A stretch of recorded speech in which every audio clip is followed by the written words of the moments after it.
Isang magandang bagong Pilipinas. Ngayon ay Huwebes, June 13, 2024. Deretsahang usapan sa mahahalagang isyu sa bansa, kasama ang mga kinatawan ng mga ahensya ng pamahalaan. Ako po si Nina Corpus. Mula sa Presidential Communications Office, ako naman po si Assistant Secretary Weng Hidalgo. Ihatid namin ang mga programa at serbisyo para sa taong bayan.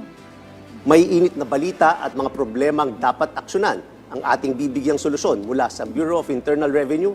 Ako po si Commissioner Romeo D. Lumagi Jr. Tutok lang, narito na ang Bagong Pilipinas ngayon.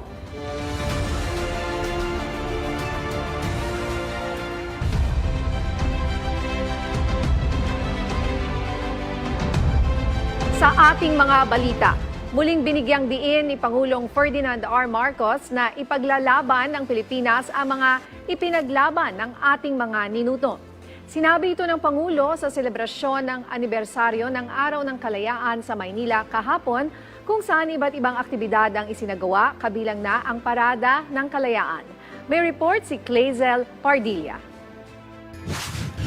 Malaman ang mensahe ni Pangulong Ferdinand R. Marcos Jr. sa pagbubukas ng Independence Day Parade kagabi. Ang nakamit na kalayaan, kailangan daw pangalagaan, bantayan at ipaglaban. Maaari raw kasi itong mawala o maagaw kung pababayaan. Sinabi ito ng Presidente sa harap ng nangyayaring tensyon sa pagitan ng Pilipinas at China na pilit na inaangkin ang ating teritoryo sa West Philippine Sea. Ang ating mga ninuno ay hindi umurong sa digmaan. Kaya tayo ay hindi rin tatalikod sa tungkuling ipagtanggol ang ating nasasakupan. Ipakita natin sa buong daigdig na ang tunay na kapangyarihan ay hindi nasusukat sa lakas o sa yaman, kung hindi sa tunay na kahulugan at katwiran ng ating ipinaglalaban. Bilang bahagi ng pagdiriwang ng Araw ng Kalayaan, iba't ibang aktibidad ang inihanda sa Quirino Grandstand kahapon. Numero 1 sa programa ang Parada ng Kalayaan. Ito ang military parade at prosesyon ng 22 makukulay na float na sumisimbolo ng kasaysayan ng Pilipinas. Tila nag-time travel sa Balangay Float, isa sa pinakamatandang sasakyan pandagat sa bansa. Agaw pansin ng float na naglalarawan ng Battle of Alapan at ang deklarasyon ng Independence Day sa Cavite. Nakakamangha ang replika ng iba't ibang ahensya ng gobyerno gaya ng Korte Suprema at gusali ng Kamara. Sinundan ito ng konsyerto, bida ang mahusay at talentadong Filipino artists. Nagpasiklab sa kantahan at sayawan ang P-pop girl group na BINI na hindi na natapos ang performance dahil sa hindi makontrol na dami ng tao. Present din ang Bagitos, pamantasan ng lungsod ng Muntinlupa ROTC Silent Drillers, Douglas Nieras Power Dance, Manila Skate Dance, Sinulog sa Carmen Cultural Troupe at Mindanao State University Darangan Cultural Dance Troupe at iba pang performer. Natapos ang programa sa makukulay at nagagandahang fireworks. Clazel Pardilla para sa Pambansang TV sa Bagong Pilipinas. Good afternoon po sa inyong lahat, and syempre good afternoon sa iyo, Asek Weng. Good afternoon, Nina. And of course, it's a very special day today kasi iwi-welcome natin ang Commissioner ng BIR, Commissioner June, na makakasama na po natin tuwing Thursday dito po sa Bagong Pilipinas ngayon. Welcome, Commissioner. Welcome po sa Maraming Bagong salamat. Pilipinas. Alright. At syempre, trabaho po tayo agad, Commissioner, no? Bago po namin tatalakayin ang mga balita, tatanungin muna natin ang aking partner si Commissioner June dito po sa ipinag-utos ninyong investigasyon kay suspended Bamban Tarlac Mayor Alice Guo.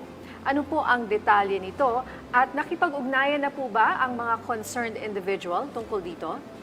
Well, unang-una dahil nga sa isinasagawang investigasyon sa Senado ay nagawa po natin na mag-issue po ng letter of authority para magsagawa ng investigasyon sa mga individual at sa mga corporations na sangkot dito. dahil na-serve na po natin ang letter of authority or ang authority para mag-umpisa ang investigasyon at mabigyan ng due process ang mga individual at mga corporations na sangkot dito. At sa ngayon ay naghihintay pa tayo ng ugnayan sa mga na-serve ng letter of authority. So sir, ano naman po yung mga tinitignan ng BIR dito sa ikinasang investigasyon at ano rin po ang posibleng isasampang kaso kung mapapatunayang may paglabag sila? Well, dito ang tinitingnan natin ay dun sa lumalabas kasi sa investigasyon sa Senado ay maraming ari-arian at malaki ang kinikita. Kaya naman ito po ang tinitingnan natin, ang mga dokumento at detalye ng mga properties at mga kinita at iuugnay po natin yan sa mga na-file at nabayarang buwis. At titingnan po natin kung bayad ang mga karampatang buwis tungkol dito. At kung nakita po natin na hindi akma ito, ay magsasampa po tayo ng tax evasion. Pero bago po natin gagawin yan, ay bibigyan po natin sila ng due process para naman mapakita nila kung talagang nakapagbayad sila ng tamang buwis. So, Commissioner, kasama dito yung mga sinasabing mga luxury cars, meron pang helicopter, may mga buildings at mga ari-arian po. Allegedly, itong si Mayor Guo. Tama po, kasama po yan kasi nga po marami nga pong ari-arian yan. Diyan na rin po yung chopper na na-mention po. So titingnan po natin yung mga halaga po niyan at again, iuugnay po natin yan sa mga nadeklarang income at kung makikita na bayad po yung buwis ay wala naman po dapat ikabahala si Mayor at yung mga involved po dito. Pero again, kung hindi po bayad ang buwis niyan, again, magsasampa po tayo ng kaso pong tax evasion. Pero ito ba magiging, ito yung magsiset up sa lahat ng may mga posibleng may kasong tax evasion? Ito yung magiging simula para yung iba, di ba? Kasi sa ngayon, siya yung pinakamainit na issue eh. So, posibleng yung ibang may mga itinatago dyan. Posible po. Actually, ongoing po yung ginagawa po natin na meron po tayong run after tax evaders na programa po at yung run after fake transactions. Yan po yung mga tinitingnan po natin at patuloy po yan. Ngayon po, dahil po dito sa mga kay Mayor at yung mga POGO operators ay tinitingnan din po natin yan at masusi po natin binabantayan po ito. Kasi hindi lang naman si Mayor Guo Yes. ang may mga luxury cars Correct. at mga ari-arian. Alright, sa ibang usapin naman, Commissioner, patuloy ang mga hakbang ng BIR para mapadali ang pagbabayad ng buwis ng ating mga kababayan. Magandang balita po ito. Ano po ang detalye sa inilunsad ninyong Ease of Paying Taxes Roadshow? Ito pong ginagawa po nating roadshow, ang layunin po nito ay mapaliwanag po sa mga taxpayers kung ano po ba ang nilalaman nitong Ease of Paying Taxes Law or EOPT Law. Marami pong naging improvement ang pagbabayad po ng buwis. Katulad po dyan ang tinanggal po ang annual registration fee na 500 pesos. At magkaroon po tayo ngayon ng taxpayer classification. Meron po tayong kinaklasify na micro, small, medium at large taxpayers. At depende kung saan po kayo mag-fall dyan ay iba-iba na po ang magiging pag-comply ng tax. Kung micro and small, ang returns po na i-file natin dyan ay magiging mas maiksi kumpara sa medium and large taxpayers. At nandyan na rin po ang pinapadaling pagbabayad ng buwis kahit saan na po. Kasi before po, kung saan po kayo rehistrado, dyan po dapat kayo nagpa-file at nagbabayad ng buwis. Sa batas po na ito, file and pay anywhere na po ang ginawa ng batas. At nandyan din po, pinadali po ang mga refund ng mga taxes ng mga nagbayad po ng mga, lalo na po sa mga VAT. Mas pinadali po ang proseso. So, sir, saan pa pong mga lugar isasagawa ang roadshow? Ang roadshow po na to ay gagawin po natin sa buong bansa po. No? Nagsimula na po tayo, nakapunta na po tayo. Of course, sinimulan po natin dito sa Metro Manila. Nagpunta na rin po tayo sa Cebu. At nagpunta rin po tayo sa Davao. Covered po dyan ang Coronadal. Tapos nagpunta na rin po tayo sa Calasiao. At sa mga darating na mga linggo po ay patuloy po ang pag-ikot po natin sa buong Pilipinas mula Luzon, Visayas at Mindanao para po i-explain kung ano po ang batas at mga benepisyo at yung revenue regulations na mga inisyo po natin. Sir, ito naman, yung pinakabago, ano po yung directive or yung diferensya ng pag-i-issue ng OR, official receipt, at saka sa invoice na ngayon ginagamit? Kasi may mga establishment na binubura na nila yung official receipt, pinapalitan na ng sales invoice. Well, dati po kasi, meron po tayong tinatawag na dalawang resibo po, ang official receipt at sales invoice. Ang official receipt po, yan po ang ginagamit kapag ang para produkto po niya ay serbisyo, ang ginagawa niyo po ay serbisyo. Ang invoice naman po ay kapag nagbebenta po kayo ng mga produkto. So ito po, nagdulot ng kalituhan kasi bakit iba pa ang tawag, pare-pareho ng mga tinatawag na resibo po yan. Kaya ito pong EOPT, para mas simple po, walang magiging kalituhan, ginawa na lang pong invoice, whether involved po kayo sa pagbebenta ng serbisyo o ng mga produkto. Ayun. So yung mga resibo po namin na nasa amin ngayon, we can still use that, yung mga OR? Pwede po, kailangan lang merong guidelines po tayo na sinusunod dyan, mag-submit ng inventaryo at kailangan lang po i-cancel yung official receipt at tatakan po natin ng invoice. Kasi At may magagamit mga, po natin may yan. establishments na marami pa silang Ako rin marami hard pa. copy nung Yeah. nung OR. So ang ginagawa, pinapalitan na lang ng invoice. Pwede po yun. Pwede po yun. Nandyan po yun sa nilabas natin na regulations. I-cancel lang po natin yan. Tapos tatakan po natin ng invoice para yan po yung tinatawag na ma-convert po ang official receipt to invoice. So when you say tatakan, sino po ang magtatatak nun? Kahit kami na? Or... Kayo na po ang Okay. magtatatak nun. Basta po ang importante na kapag submit po kayo ng inventaryo na i-convert po na official receipt to invoice. Ayun, sabi ko sa iyo first day pa lang ni Commissioner June. Ang dami natin tanong. Marami pa sana kaming tanong. Pero sige po, dahil first day niyo. I-reserva natin yan sa i-reserva susunod na natin linggo. sa susunod na linggo. Maraming salamat sa mga ibinahagi mo sa amin, Commissioner June, mula po dyan sa BIR. Ngayon naman, ASEC Weng.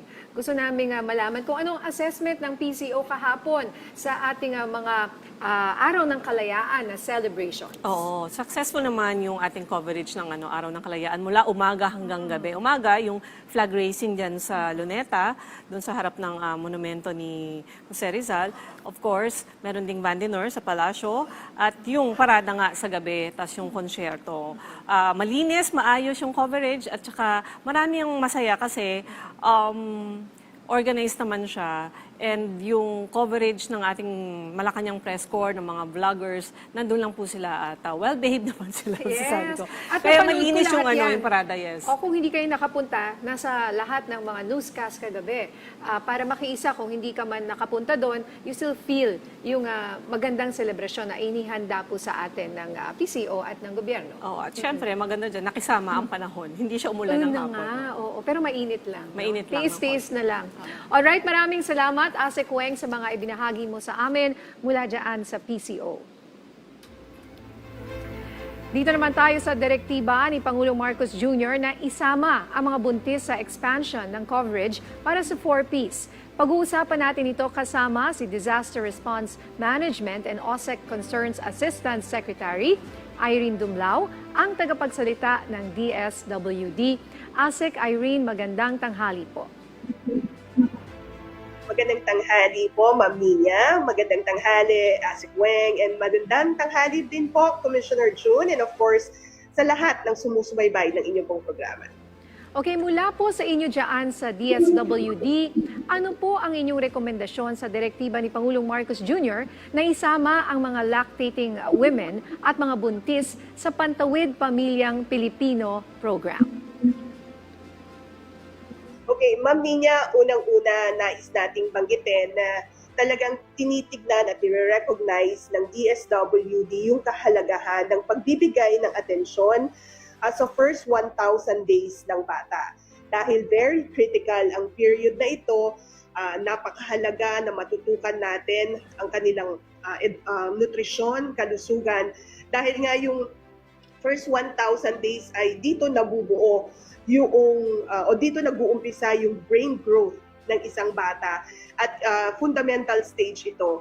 At kung hindi nga natin mababantayan ang kanilang kalusugan at edukasyon, ang epekto nito sa kanila would be irreversible. And this would definitely have a big impact sa kanilang kalusugan.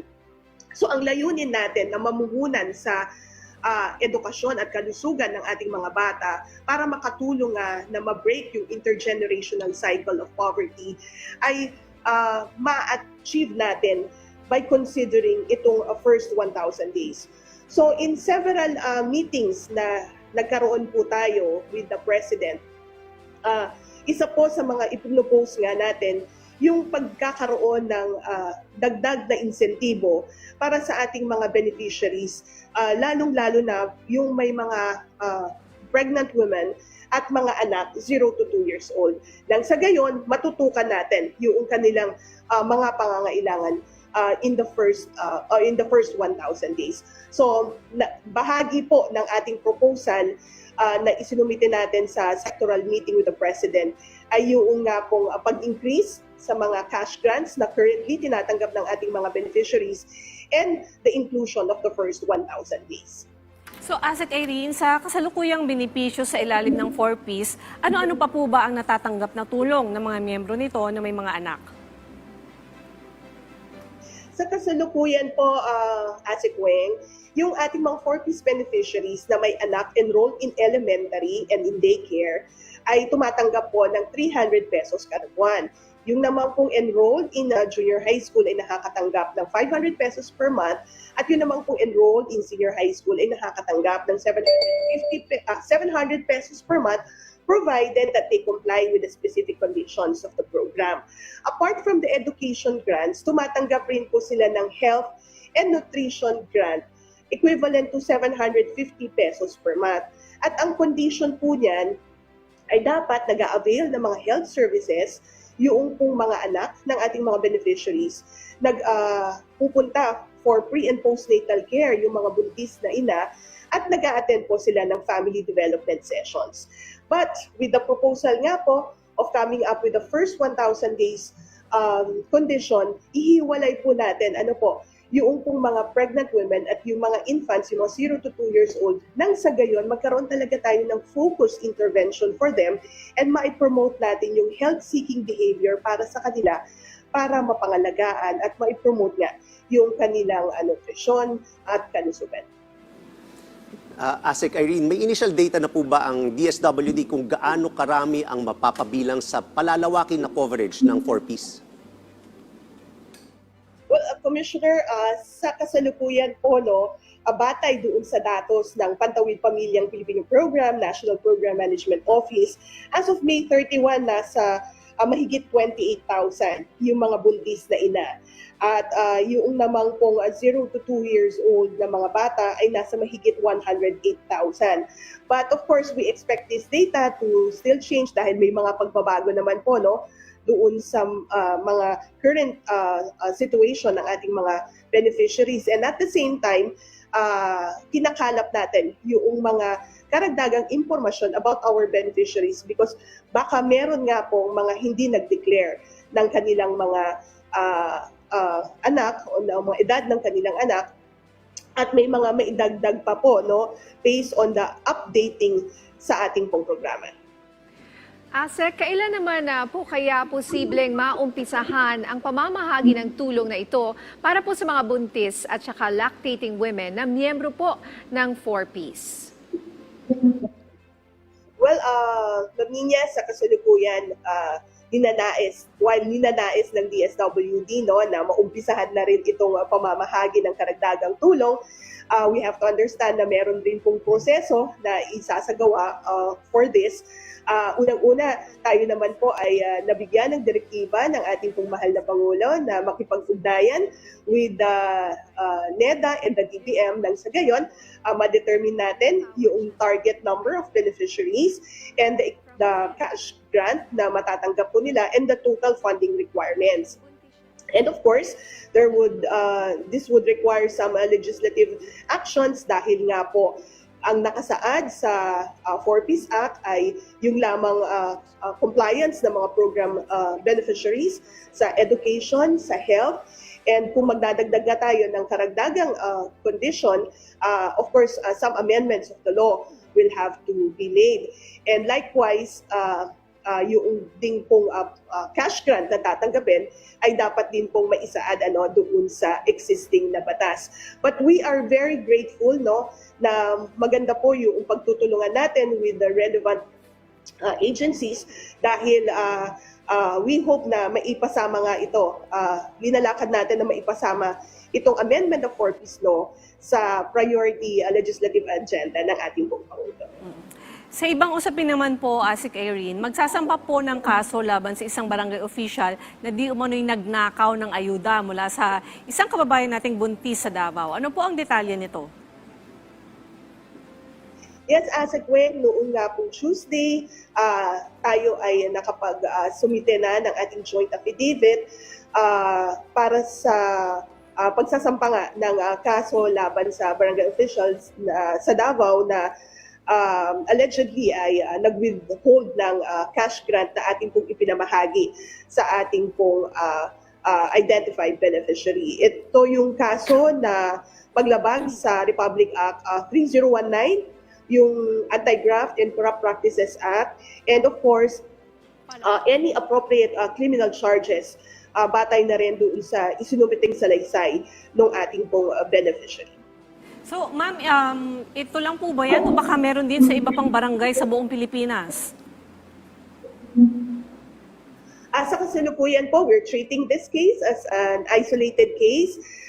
But of course, gaya nga po nang nasabi ng ating secretary, sana ay magsilbing babala po ito para sa sino man, whether government official o hindi, na sana wag nang mag-attempt na mag-commit ng ganito nga pong aksyon na mag-withhold o kumuha ng beneficiary na ating pong ipinamahagi sa ating mga nangangailangan na kababayan. And kung meron man po na iba pang mga similar cases, of course, ini-encourage po natin sila na ipahatid sa DSWD ang information, ipagpaalam po sa amin nang sa gayon, agarang aksyon ang ating pong maipahatid.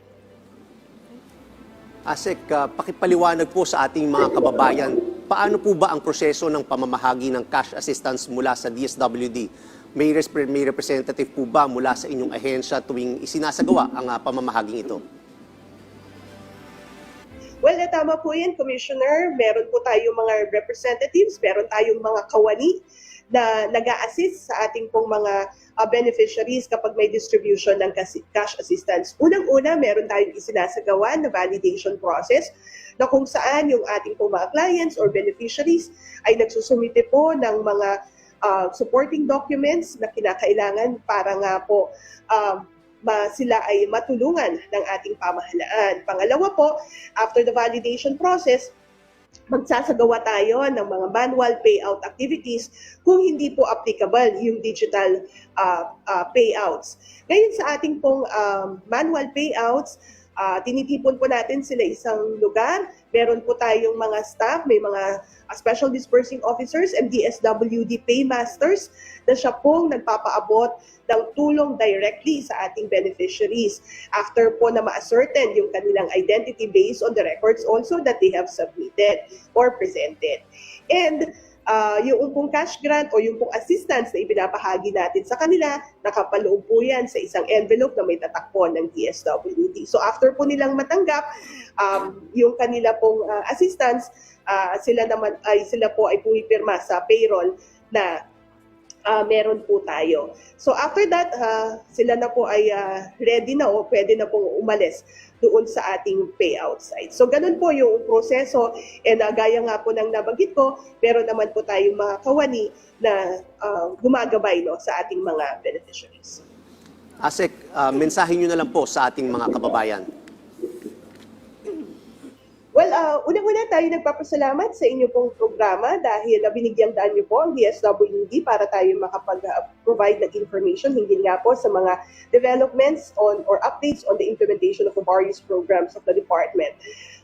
On behalf of Secretary Rex Gatchalian and the entire DSWD community, kami po ay nagbibigay ng assurance sa ating mga kababayan na nakahanda po ang ating ahensya na magbigay ng nararapat na tulong, particularly sa mga poor, the vulnerable, and the marginalized. The DSWD is fully committed in the aspiration of the Marcos Jr. administration na ipababa o i-reduce ang poverty incidence to a single-digit percentage by 2027. And of course, kami din po ay nagsusumikap in partnership of course with other government agencies and other stakeholders nang sa gayon mas mapagbuti po natin ang ating pong ipinapatupad at ini-implement na mga programa dahil tayo po ay talagang nakatutok sa aspirations po o doon sa gusto nating mangyari sa bagong Pilipinas na wala na pong mahihirap sa ating pong bansa. Maraming salamat. Magandang umaga. Alright, maraming salamat po sa inyong oras, Disaster Response Management and OSEC Concerns Assistant Secretary Irene Dumlao, ang tagapagsalita ng DSWD. 11 overseas Filipino workers ang naapektuhan ng sunog sa isang gusali sa Kuwait kahapon ng umaga. Ayon kay Department of Migrant Workers Secretary Hans Leo Kakdak, iniulat ng Migrant Workers Office sa Kuwait na 3 sa mga OFW ay ligtas na habang 3 ang nasa ospital. Hinihintay naman ang kumpirmasyon ng hospital authorities tungkol sa estado ng 5 pang ibang OFWs. Inatasan na ni Secretary Kakdak ang MWO Kuwait na makipag-ugnayan sa mga otoridad at ang tanggapan ng Overseas Workers Welfare Administration sa Kuwait na tignan ang pangangailangan ng mga apektadong OFW. Batay sa report, alas 4:30 ng umaga kahapon, June 12, nang maganap ang sunog sa Mangaf na isang coastal city sa Kuwait. Patuloy din ang pagbabantay at update sa sitwasyon ng MW Kuwait at Philippine Embassy doon. Marami pang balita at talakayan sa pagbabalik ng Bagong Pilipinas ngayon.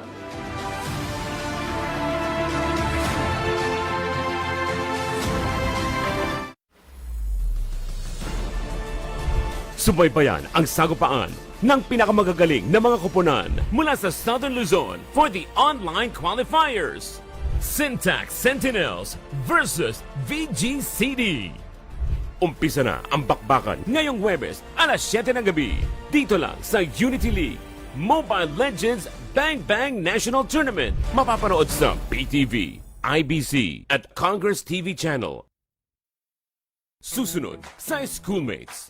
Sa pagdiriwang ng ika-126 na anibersaryo ng kalayaan ng Pilipinas, itanong natin sa ating mga Gen Z schoolmates kung ano ang kahulugan ng kalayaan para sa bagong henerasyon. Para po sa akin, ang kalayaan ay yung may kakayahan ka na gawin yung gusto mo, na walang ibang taong nagdidikta o nagsasabi kung ano yung mga dapat mong gawin. I would define kalayaan as power. One's power to grasp things, to control things. Freedom and peace, I believe, are intertwined concepts. Kumbaga, in order to have peace, we should first attain freedom.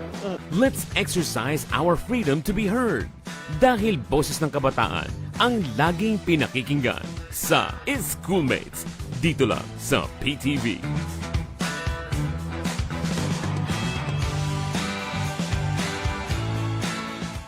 Past meets present naman ang PEG this week dahil sa heritage place na ito na puno ng food trends. It's Fun goes to Santa Ana kasama ang certified foodie na si Leslie Ordinario para busugin tayo sa kasaysayan at kainan. It's Fun. Sir, yayain mo siya kumain. Sige nga sir, kain tayo.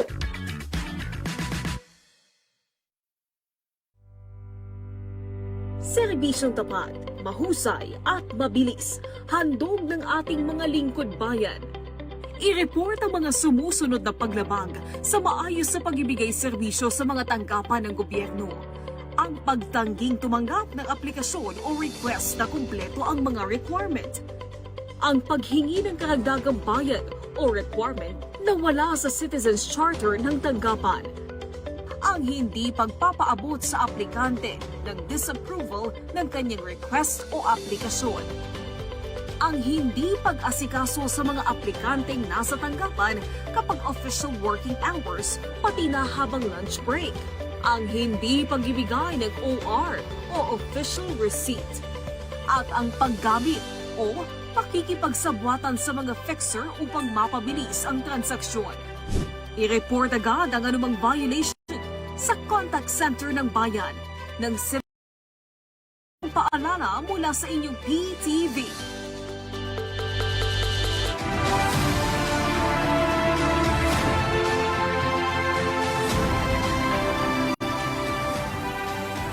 Nagbabalik ang bagong Pilipinas ngayon.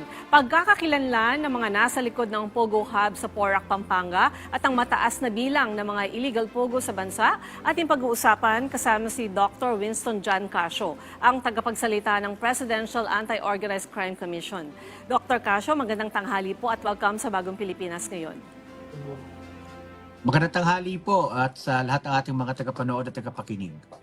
Sir, una po sa lahat, sa pagpapatuloy po ng inyong investigasyon at pagkalap ng mga ebidensya sa Pogo Hub sa Porac, Pampanga, ano-ano na po yung mga bagong ebidensyang inyong nasamsam? Well, almost on a daily basis, nakakahanap po tayo ng mga digital devices na nagkalat doon sa mga buildings na ating sinisearch. So, to date, we already have thousands of computers, laptops, desktops, and cell phones, no? And we've also been finding what appears to be Chinese military uniforms. Since Saturday, we've been finding a good number of them, as well as mga documents. So we will be able to build a good case against both the beneficial owners and those who are dubbed the owners on paper of this particular scam farms.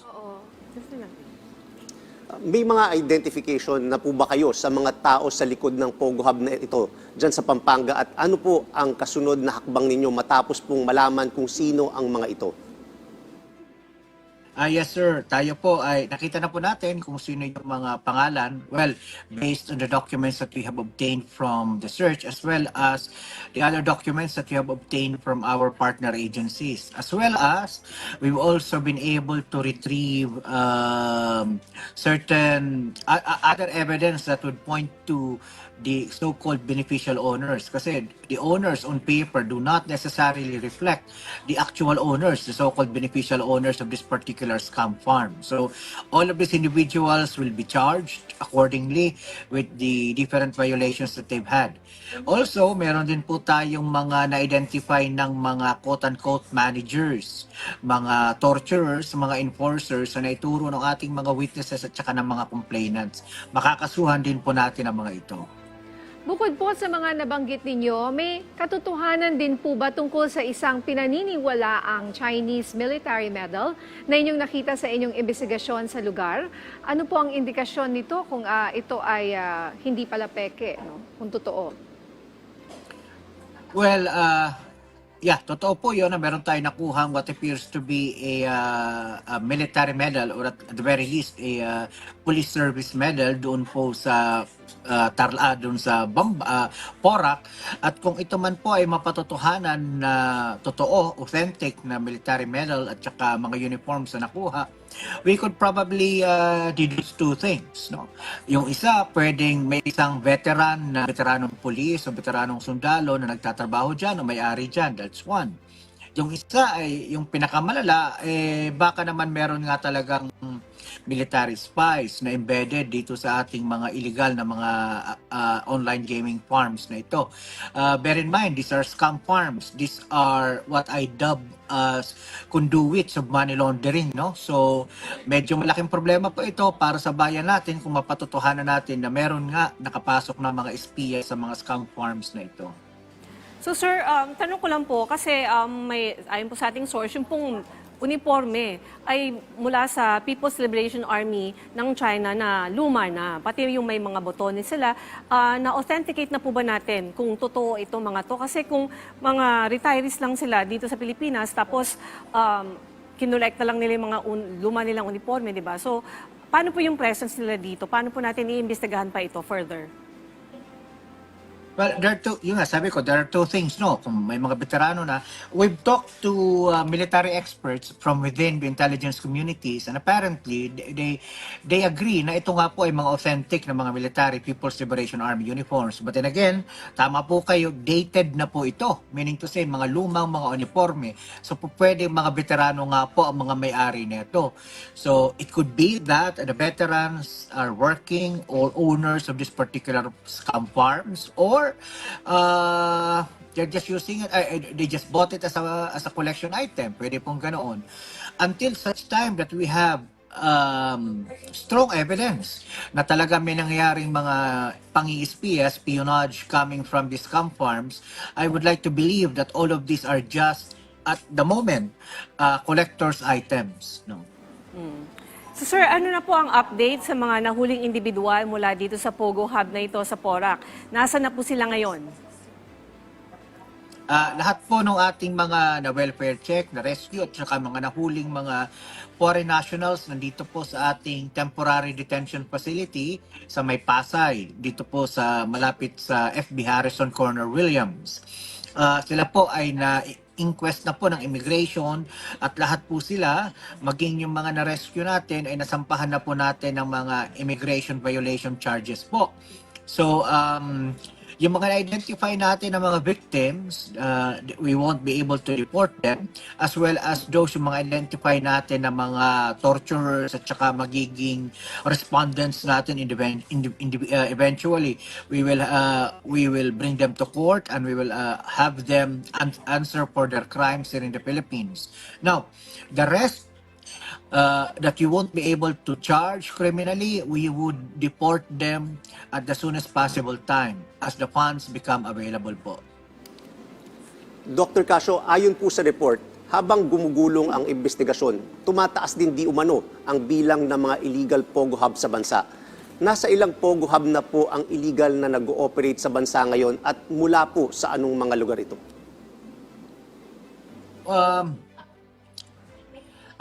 Basically, I call them scam farms, no? Base doon sa ibinigay sa ating dokumento nitong PAGCOR last year, meron po tayong nakitang 402 canceled licensed POGOs. A good number of them have transitioned into scam farms.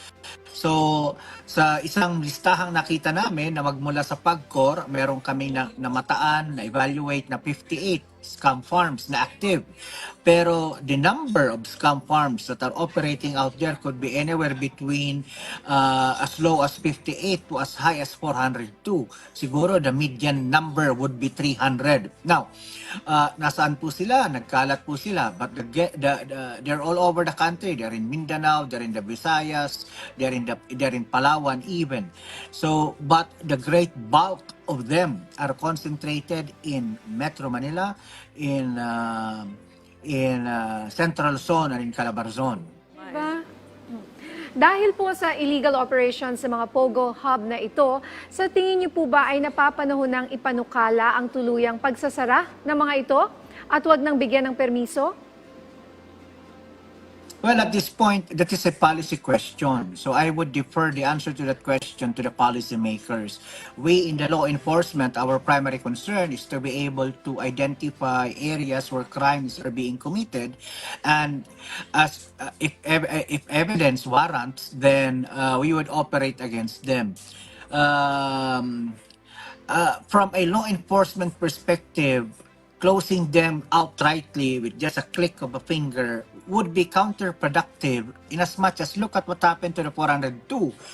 The 402 canceled Pogos po ay karamihan po naman doon nag-ooperate pa eh. Ibig sabihin, kinakailangan isipin natin mabuti muna kapag i-ban natin, papaano natin sila mapapasara na hindi sila mag-ooperate lang under the radar. Kasi mas magiging problema po sa atin yon kapag we totally ban them pero wala tayong mekanismo kung papaano natin sila madideport, paano natin makukuha yung mga equipments nila, paano natin mapo-forfeit yung mga criminal proceeds nila. So, kinakailangan upuan po ito ng mga policymakers. Dr. Casio, may tanong po mula sa ating kasamahan sa media na si Jean Mangalus ng Inquirer. How does the PAOK react to DND Secretary Tudor's statement that Pogo operations near military bases must be stopped? Is PAOK planning to investigate Pogo hubs near military bases? We have already investigated some online gaming platforms, online gaming sites that are near military sites. In fact, a good number of them are near and located near EDCA sites. No, so we have made our concerns. We have shared our concerns with the proper authorities, and we do hope that PAGCOR together with the other regulatory agencies do sit down together with the Department of National Defense so that once and for all we're able to ensure that not a single scam farm or not a single licensed POGO for that matter would be located near our EDCA sites nor our how would you call it, our POGO sites. Dr. Casio, mensahe o paalala nyo na lang po sa ating mga kababayan. Isa lamang po ang aking pakiusap sa ating mga kababayan at sa ating mga local chief executives. Malalaki po itong mga scam farms na ito, malalaki po itong mga POGO hubs na ito. Kapag meron pong bigla na lang na itayo dyan sa inyong lugar na malalaking mga buildings, biglang dumarating ang mga dayuhan na hindi niyo mga kakilala at hindi may paliwanag yung kanilang rason ng pananatili sa inyong mga bayan, ako'y nananawagan ulit sa ating mga mayors, sa ating mga governors, sa ating mga barangay captains. Ipagbigay alam po yung inyong mga pangamba sa mga kapulisan, ipagbigay ang inyong pangamba doon sa ating national government agencies nang sa gayon ay atin pong mapasara mga ito kung meron po silang ginagawang illegal. Huwag po tayong magkibit-balikat, huwag po tayong magbulag-bulagan, huwag po tayong magbingi-bingihan sa mga problemang katulad po nakikita natin ngayon dyan sa Porac, Pampanga at nakita natin doon sa Bamban, Tarlac. Maraming salamat po at magandang hapon sa ating lahat. Okay, maraming salamat din po sa inyong oras, Dr. Winston John Casio, ang tagapagsalita ng Presidential Anti-Organized Crime Commission. Ipinagbabawal ng Department of Agriculture ang pag-angkat ng mga ibon at poultry products mula sa Michigan, USA. Ito'y kasunod ng report ng US Chief Veterinary Officer sa World Organization for Animal Health ng outbreak sa avian influenza sa lugar. Agad na sinuspindi ni Agriculture Secretary Francisco Chu Laurel Jr. ang pag-angkat ng domestic at wild birds at poultry products kasama na ang day-old chicks at mga itlog mula sa Michigan. Kasabay din nito ang pagpapatigil sa pagpapalabas ng sanitary at phytosanitary permits mula sa Bureau of Animal Industry.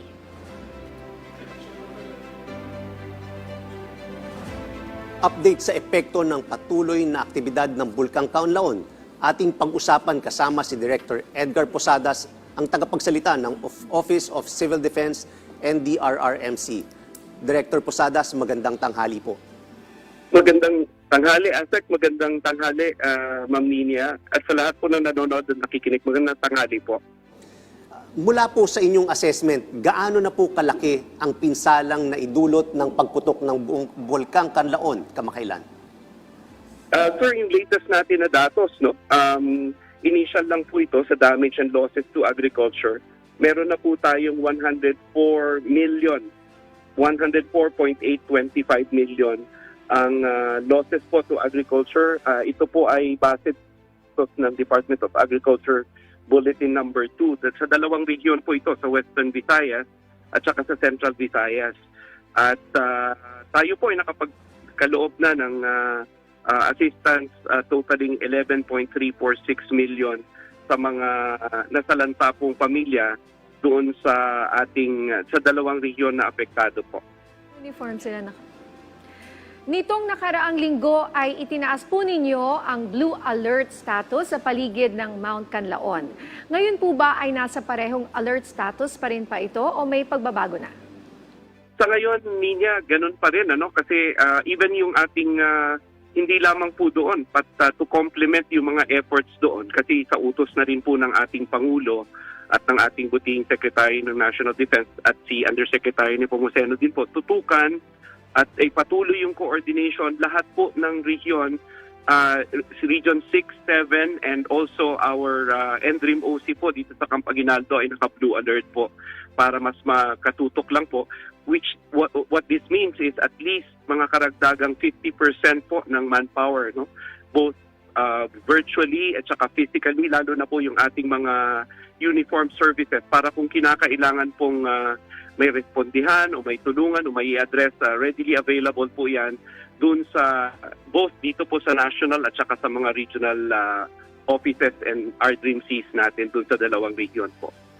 Director Posadas, may mga lugar pa po ba na nasa state of calamity sa ngayon at ano-ano pong mga lugar ito? Opo, dalawa lang po ang nakataas sa Maminia, no? Ito ay yun pa rin pong Canlaon City sa Negros Oriental at saka yung La Castellana po sa Negros Occidental. At we also na-receive na rin po ng OCD and DRIMC yung kanilang kopya ng kanilang state of calamity, yung resolution po. Meron na rin po tayong kopya. Hingi na din po kami ng update, Director, sa sitwasyon ng mga kababayan nating inilikas. Kamusta po sila ngayon, maging ang mga supply na kinakailangan nila, at ilan pa po ang mga individual o pamilyang inilikas sa kabuuan?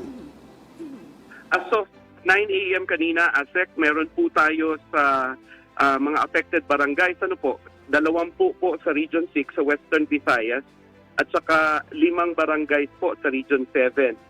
Translated to families po, ito ay umaabot sa 8,580 na pamilya at 29,739 na mga individual. At meron po tayong nakabukas na evacuation centers ngayon, totaling 8 po. Sa Region 6 po lahat ito.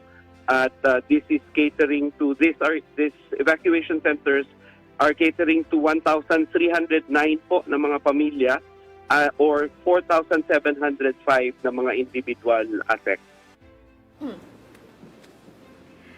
Ayon po sa ilang local officials, dahil po sa mga pag-ulan, ay nagdulot daw po ng lahar flow sa ilang mga lugar na naging dahilan ng pagkontamina ng water supply doon. Ganun pa din po ba ang sitwasyon sa ngayon? At ano po ang hakbang at assistance ng OCD para dito?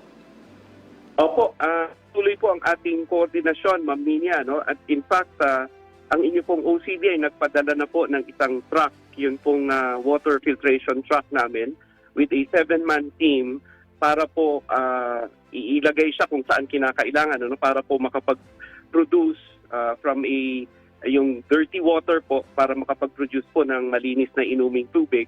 At ganoon din po na pag-usapan nito ASEC and Ma'am Ninia, no? Isa ito sa dun sa last meeting namin sa response cluster nung araw ng Martes.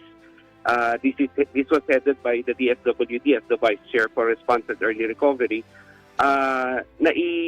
Nailabas yan as a concern, pero sa ngayon naman po, ang sabi ng ating regional offices concerned, okay pa yung supply ngayon, they can still provide, but if the need arise, kasi pinaghahandaan po ng inyong OCD and DRIMC ang worst case scenario na medyo hahaba pa po ito, no?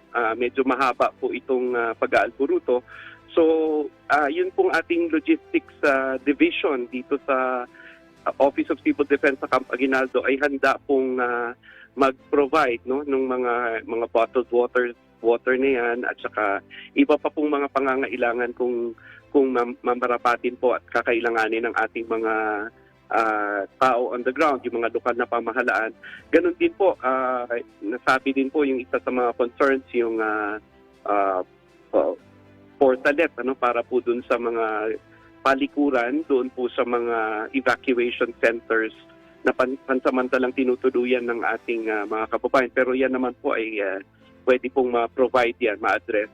Other than that po, sa health din, nag-report din po sila doon na ang karamihan po ay yung mga respiratory plus yung hypertension at saka yun pong pagsasakit ng tiyan, which is already being addressed po, no? Yun po ang mga common causes ng pagkonsulta. But then again, yun pong mga teams natin, ano, hindi lang po yung mga gamot ay nandoon na po sa baba, no? Kaya nga po nagkaroon tayo ng mga data na ganyan ay dahil nandoon na rin po yung ating mga health emergency teams on the ground on both regions po. Director, mensahe nyo na lang po sa ating mga kababayan na apektado pa din ng Bulkang Canlaon. Opo, sa ating po mga kababayan, ano, hindi pa po tayo tapos sa Mount Canlaon. Nasa level 2 pa rin po tayo at panatiliin po nating nakikinig, nakamatyag po tayo, nakikinig po tayo sa mga kinauukulan.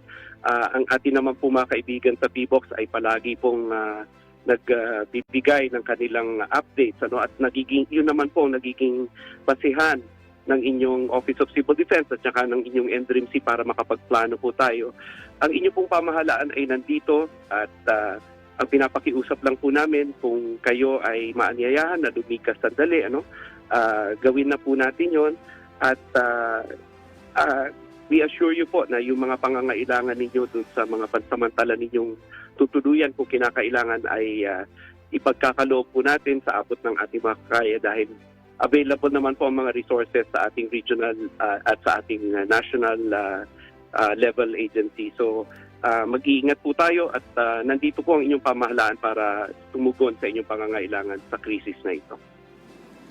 Maraming salamat po sa inyong oras, Director Edgar Posadas, ang tagapagsalita ng Office of Civil Defense and the RRMC.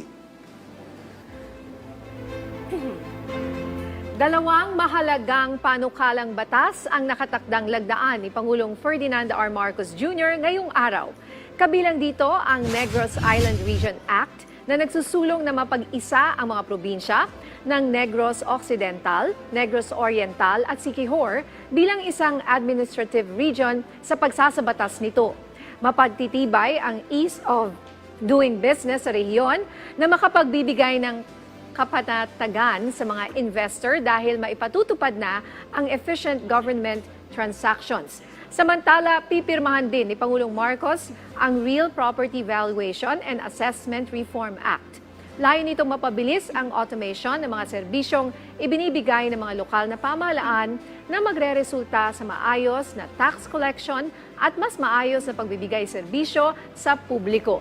Nakapaloob dito ang pagkakaroon ng Real Property Information System na magpapanatili ng up-to-date electronic database ng real property transactions at declarations sa buong bansa.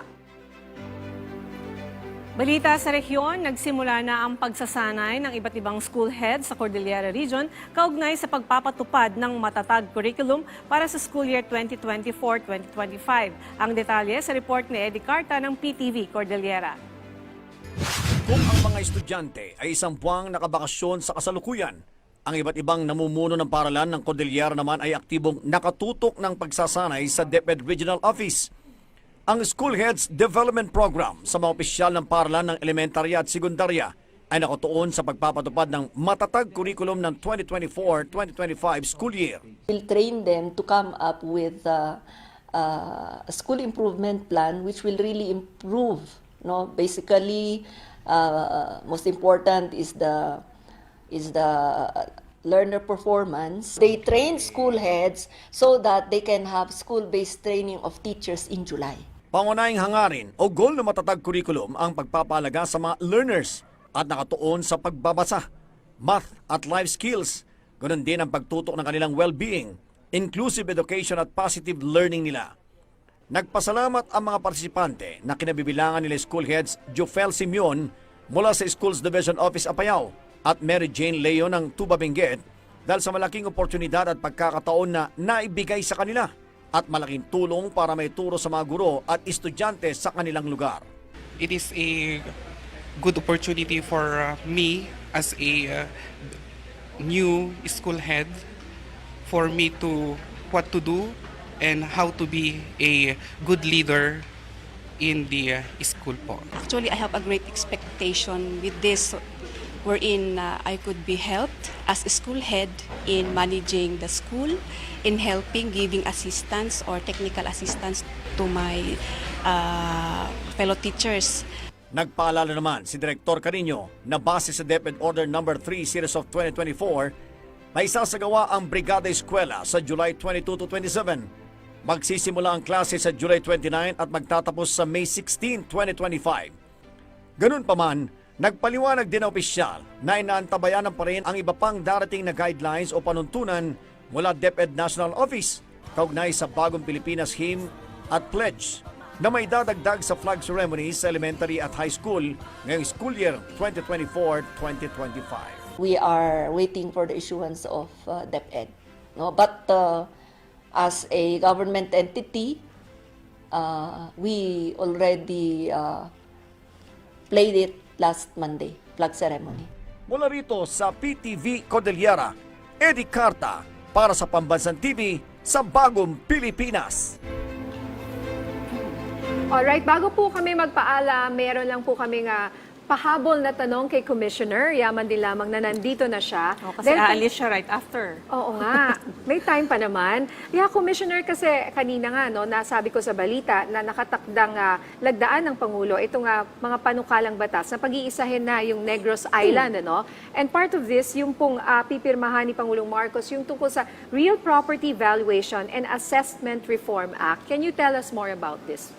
Well, in general po, no, ngayon po kasi ang sistema ng pagbavalue ng real property ay iba-iba po. So ngayon po, ang layunin po ng batas na ito ay magkaroon po ng standard na susundin sa pagbavalue po ng real property at iisa na lang po ang susundin. Magkakaroon po ng schedule of market values sa buong bansa po at itinatakda po dyan kung magkano po ang magiging valuation po ng mga properties sa mga iba't ibang lugar.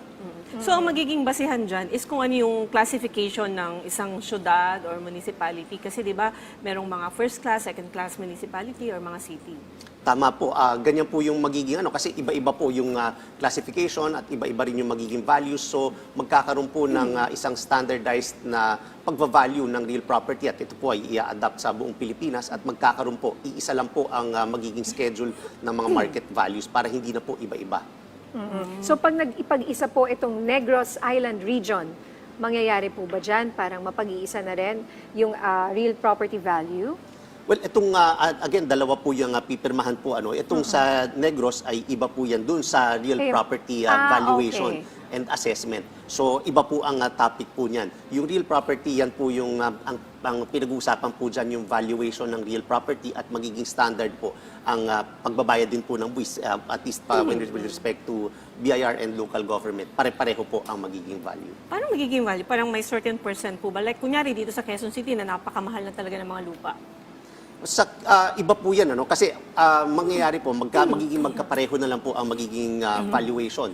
So, iisa lang po ang, ngayon po kasi iba ang values na nakatakda dito sa BIR. Naggagawa po kami ng pagbavalue ng properties every 3 years. So, kumukuha kami, nagkakaroon po tayo ng public hearing at iba rin po ang ginagawa ng local government sa pagbavalue ng properties nila. Kaya po, minsan nagkakaiba-iba.